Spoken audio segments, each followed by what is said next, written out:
You cannot escape Kingdom in Valorant. They are everywhere. Every map you go to, you'll find them at work. So much so that some Valorant Protocol agents use their equipment. And even you, yes you, can buy Valorant branded skins in-game. Talk about having such a strong influence that you can break the fourth wall.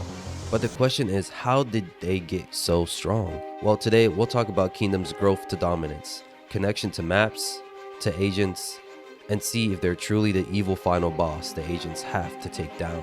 Kingdom started off as an energy company, but everything changed during the events of the First Light. It has been believed that this is when Radiant Night was first introduced to Earth, but as we'll discuss later in this video, that may not be true. Nonetheless, continued research into Radiant Night led to the discovery of its energy potential, as being somewhat clean, safe, and efficient. Nonetheless, thanks to this discovery, Kingdom has been able to power 3/4 of the world with it. To put that in context, think about how rich the Middle East is, and because of their black gold called oil.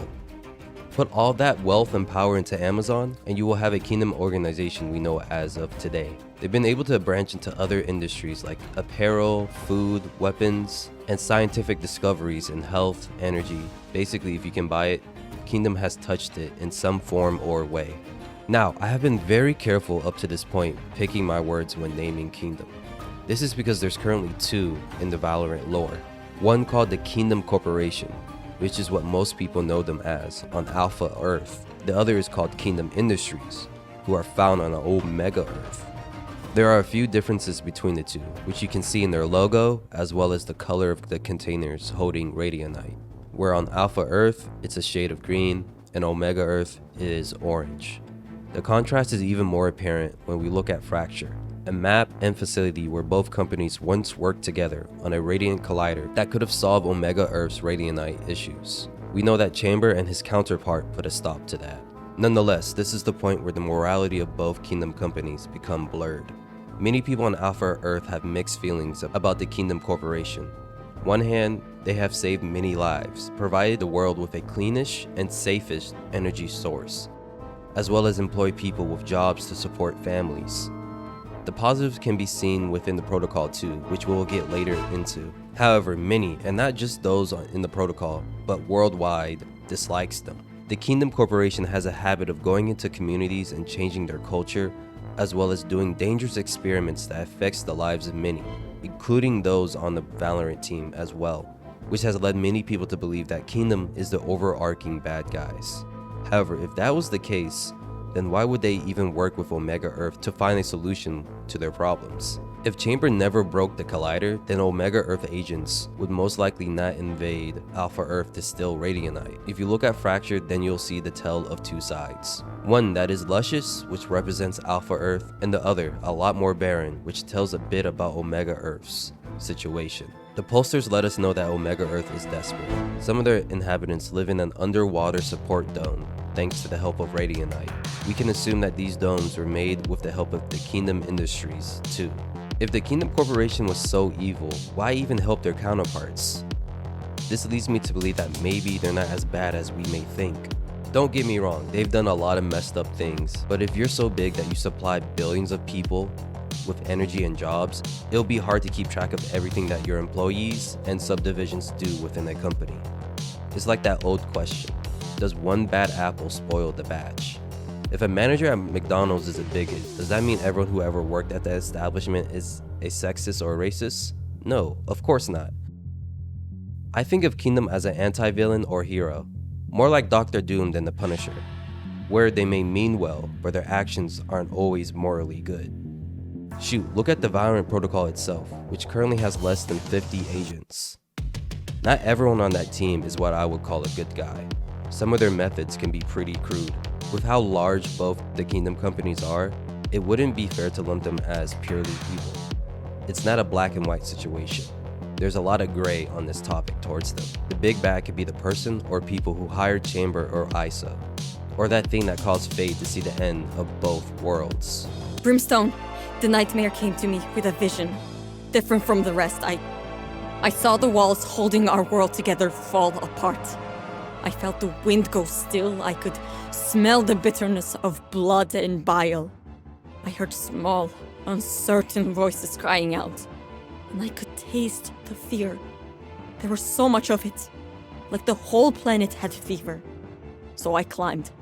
I climbed this tall cliff. It was jagged as bone, stretching up, dizzying. But with broken fingers, I reached the top and saw the end of our time. A silent window stretching over the ocean, filled with dead faces. And then I woke up.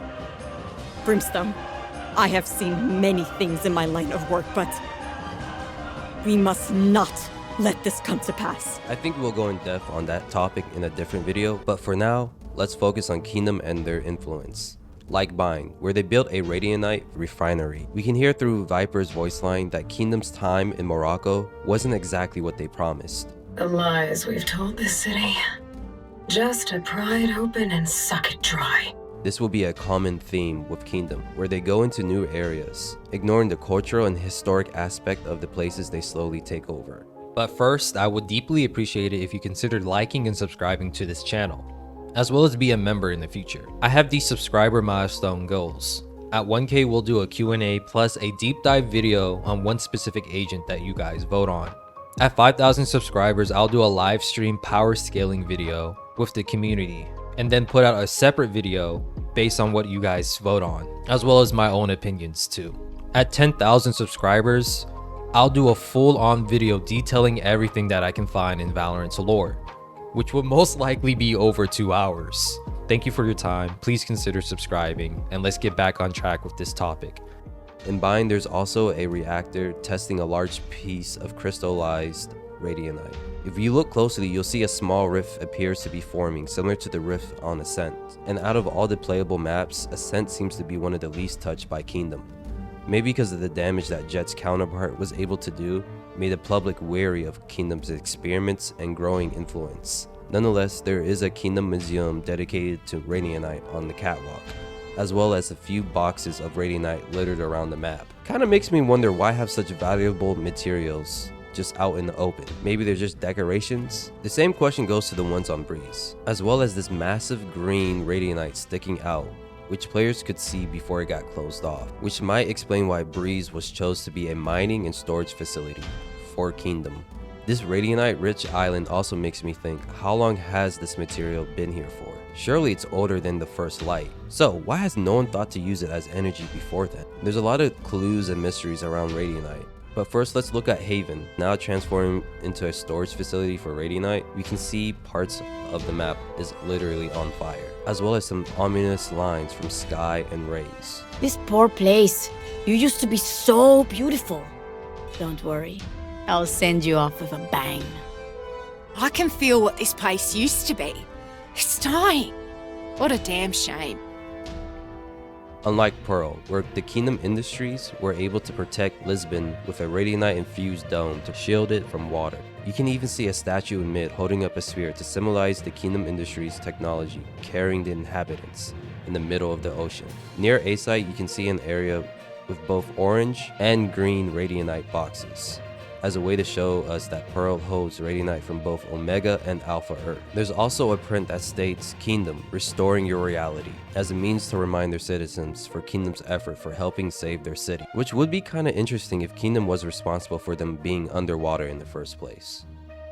That's just me speculating though. One thing that doesn't need speculating is the anti-Kingdom sentiment on Split, which is located in Tokyo.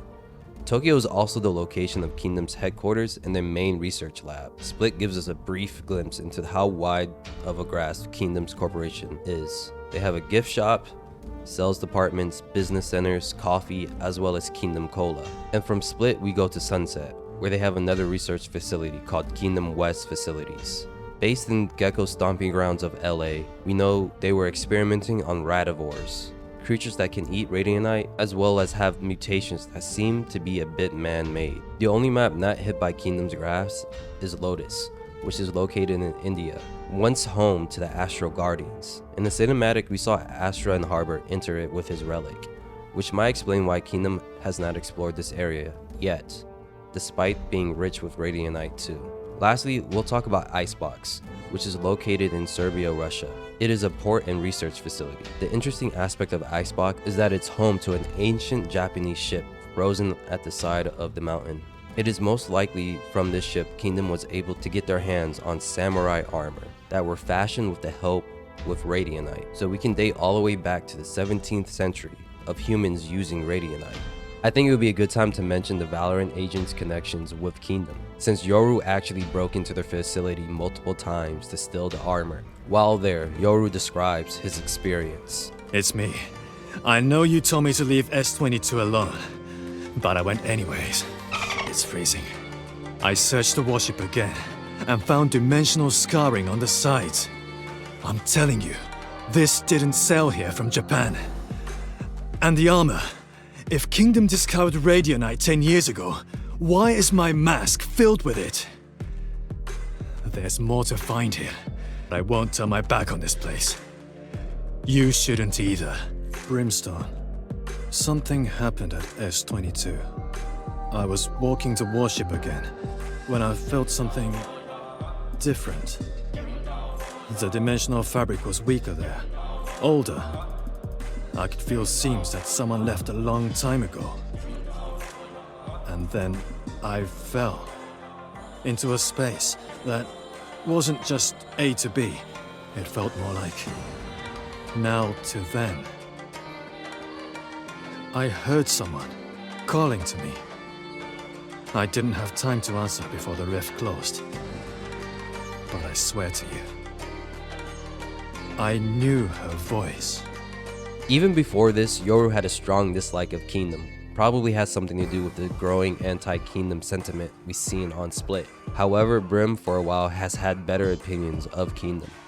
Maybe because he used to work for them as a commander in their KSEC division, which is a private security and army division of Kingdom. It was not until episode 7 of Valorant that Brimstone was finally convinced by his teammates that Kingdom did not always have people's best interests at heart, which led him and others to take down their research on radivores.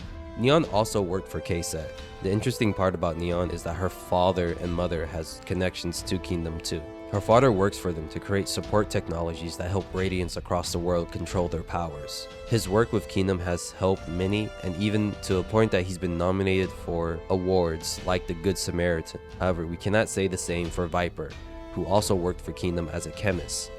But one incident changed her life to become someone who's more dark and isolated. Some theorize that it has ties to Omen's current condition. Maybe it was an experiment between Omen and Viper. But no one really knows except for Viper herself. Ever since then, we can tell that she isn't a fan of Kingdom. It's also been theorized and speculated that Omen used to work for Kingdom, but we don't know as what or as who, because his whole history is so clouded. Just like Viper, Killjoy was employed by Kingdom to make gadgets. However, her inventions cause harm to other people. KJ still feels responsible for what her inventions has done to other people. It will be easy to assume that she does not see Kingdom in a great light either. In reality, the majority of people in the Valorant protocol do not like Kingdom. The only exception I can think of is Chamber, who is their weapons designer, and makes him destroying the Radianite Collider on Fracture weird. You would think a conflict of interest would play its hand in that situation. Nonetheless, people like Gekko and his creatures aren't a fan of Kingdom, especially since they put his creatures in cages at one point in time.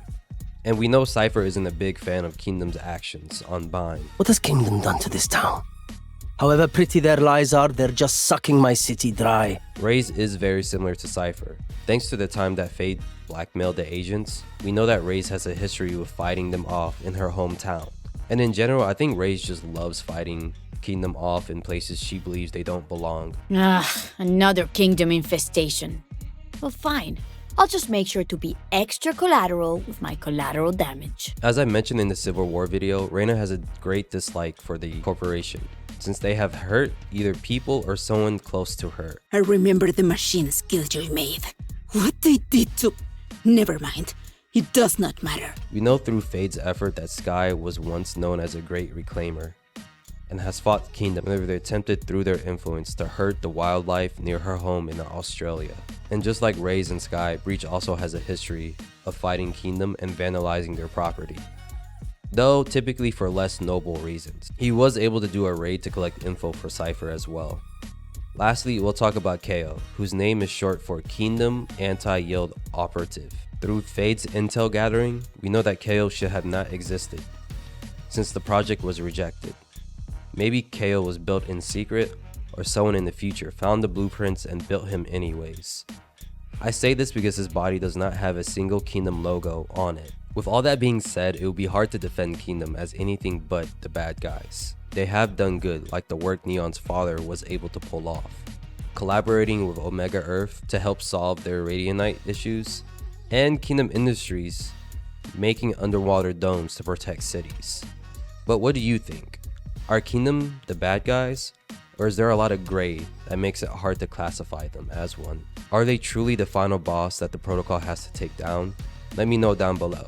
Till then, stay safe, and I'll see you in the next Valorant Lore video.